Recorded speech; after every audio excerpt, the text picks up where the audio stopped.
जिंकणार, कुठल्याही परिस्थितीत जिंकणार आणि गल्ली ते दिल्ली सत्ता असायला सत्तेचे भागीदार आपण आहोत, तेवढाच आपला अधिकार आहे. आणि या दोन नेत्यांच्या मध्ये व देशमुख साहेब या तिन्ही नेत्यांच्या मध्ये कोण म्हणल की माझी सत्ता आहे, तुम्हाला निधी कसा मिळेल, हे कसं मिळेल, ग्रामपंचायती सोसायट्या कसा लढवचाल, तर मी आज तुम्हाला सांगतो कुकुडवाड जिल्हा परिषद गटातली किंवा मान तालुक्यातली एकही ग्रामपंचायत किंवा एकही सोसायटी मोकळी सोडली जाणार नाही. ताकदीनं पार्टी लढवली जाणार म्हणजे लढवली जाणार. वरिष्ठांचे तसे आदेश आहेत आणि ते नक्कीच फॉलो केले जाणार. मी आज सांगतो, समोर कोणी राहू द्या, आज कुकुडवाड गटाचं बोलतो, हे दोन नेते आमदारकीला उभा राहणार होते, परिस्थितीनुसार त्यावेळी ते जुळलं नाही, हे मान्य समोरच्या सर्वांना. आता आमदारकीचे इलेक्शन आहे आणि कुकुडवाड गट हा विधानसभा मतदारसंघ समजूनच आमदारकी सारखंच इलेक्शन करणार, एवढं मी ठामपणे तुम्हाला सांगतो. आणि ह्याच माझ्या वाक्यात तुम्ही हे समजून घ्या की इलेक्शन हे आमदारकी सारखंच लढलं जाणार. कुठल्याही गोष्टीची कमी कुठल्याही कार्यकर्त्याला, कुठल्याही तळागाळातल्या कार्यकर्त्याला कमी पडणार नाही.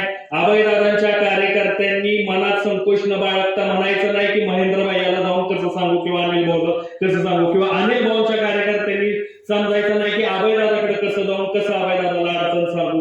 मी निसंकोचपणे बोलतोय की ह्या दोघांना सांगायला तुम्हाला पोहोचू शकत नसताल. ही जर दोघांच्या इलेक्शन मध्ये बिझी असतील किंवा असू शकतो, एक माणूस शेवटी लोड घेऊन किती लोड घेऊ शकतो, तुम्ही निसंकोचपणे या महेंद्र देसाईला फोन करा.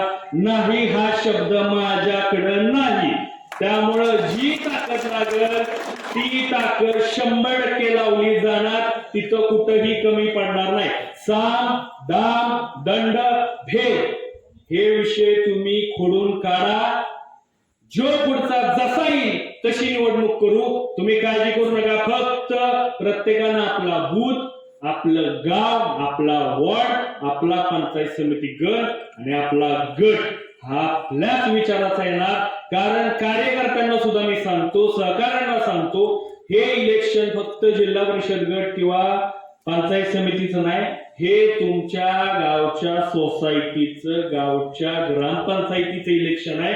त्यामुळं फाटी ही उभीच पडणार आणि फाटी राष्ट्रवादी विरुद्ध भाजप होणार.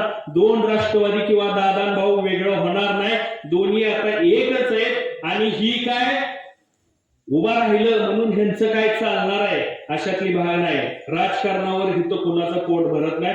पण जी समोर बसलाय, मी प्रामाणिकपणे सांगतो, आज प्रत्येक कार्यकर्त्याला गावोगावच्या पार्टीकडनं विरोधातल्या त्रास होतोय.